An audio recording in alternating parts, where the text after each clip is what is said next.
तर मित्रांनो, आजच्या व्हिडिओमध्ये आपण बघणार आहे की 1 एप्रिल 2026 पासून जो पॅन कार्डचे नवीन नियम आहे त्या नवीन नियमामध्ये काय काय बदल होणार आहेत. ऍक्च्युली हे भीती आहे की वास्तव आहे आपण तेही बघू. आतापर्यंत इन्कम टॅक्स ज्या बातम्या होत्या त्या आल्या की लोकांमध्ये म्हणजे भीतीचं वातावरण निर्माण व्हायचं. आता कॅशवर बंदी 500च्या व्यवहारावर ज्या नजरा होत्या, अशा हेडलाईन ज्या आहेत व्हायरल व्हायच्या त्यावेळेस. पण प्रत्यक्षात सरकारने नवीन ड्राफ्ट नवीन वेगळ्या दिशेने म्हणजे नेलेला आहे.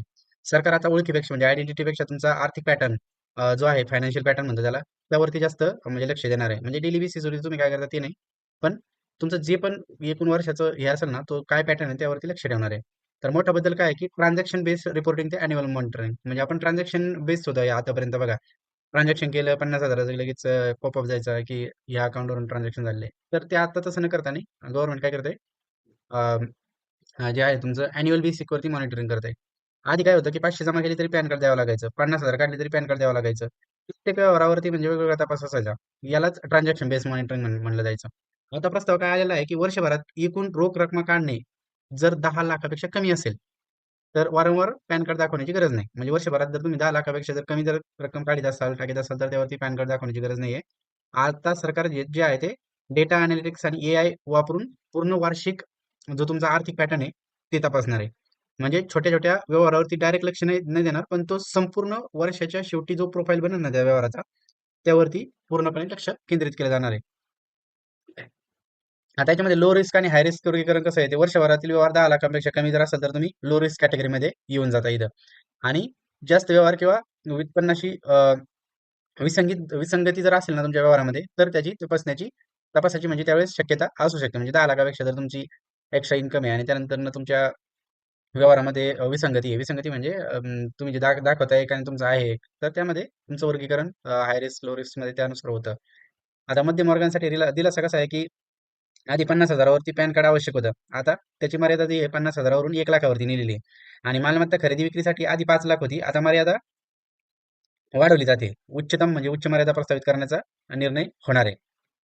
आणि सरकार जे आहे इन्फ्लेशन म्हणजे महागाई जी आहे ते लक्षात घेत आहे आणि त्यावरून हे सगळे बदल म्हणजे करण्याचे त्यांचे प्रयत्न चालू आहेत.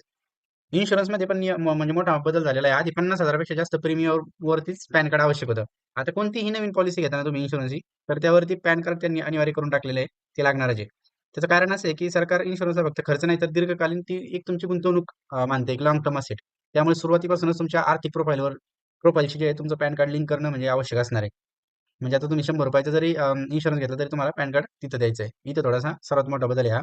आणि कॅश व्यवहार वाढले तर ब्लॅक मनी याच्यामध्ये वाढेल का असं हे आहे. तर याचं उत्तर आहे नाही, कारण युपीआय जो आहे त्यानुसार डेटा उपलब्ध राहतो. जीएसटी नेटवर्क आहे आणि एआयएस म्हणजे अॅन्युअल इन्फॉर्मेशन स्टेटमेंट जे येतात त्यानुसार जे आहे इन्फॉर्मेशन काढतील. आणि विशेष म्हणजे एआय आधारित विश्लेषण आहे. 500च्या व्यवहारावरती लक्ष ठेवण्यापेक्षा संपूर्ण आर्थिक पॅटर्न तपासणे अधिक प्रभावी या केसमध्ये ठरते, असं सरकारचं म्हणणं आहे.